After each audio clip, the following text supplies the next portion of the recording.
निवळेश्वरकडे वाळू भरून जाणारा ट्रॅक्टर महादपूरच्या नाल्यातच पोलिसांनी रंगेहात पकडला।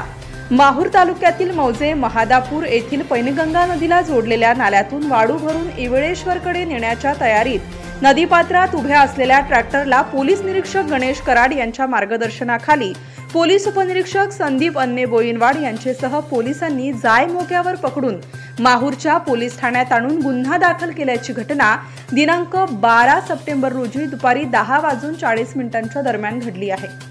पोलीस निरीक्षक गणेश कराड यांच्या मार्गदर्शनाखाली पोलीस उपनिरीक्षक संदीप अन्ने बोईनवाड, जमादार police Naik Prakash Gedam, police constable Dnyaneshwar Khandade, police constable Sangratna Sonsade, गोपनीय शाखेचे गजानन जाधव हे तपासकामी महादापूरवरून पुढे जात असताना त्यांना नाल्यातून वाळू भरून नेत असताना ट्रॅक्टर दिसल्याने त्यांनी त्याला पकडण्याचा प्रयत्न केला असता त्याने ट्रॉली नाल्यातच सोडून ट्रॅक्टरचे मुंडके घेऊन पळून जाण्याचा प्रयत्न केला, परंतु पोलिसांनी त्यास रंगेहात पकडून माहूरच्या पोलीस ठाण्यात आणून जप्त करत गुन्हा दाखल केला आहे। त्यामुळे वाळू तस्करात दहशत पसरली असून कुठल्याही प्रकारची चोरी खपवून घेणार नाही असा इशारा पोलीस निरीक्षक गणेश कराड यांनी यावेळी दिला आहे।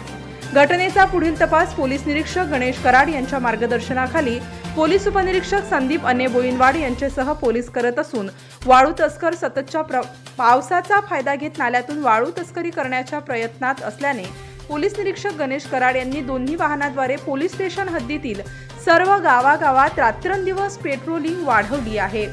नवनवीन घडामोडी जाणून घेण्यासाठी नवराष्ट्र माझा या आपल्या YouTube चॅनलला लाईक, शेअर व सबस्क्राईब करा।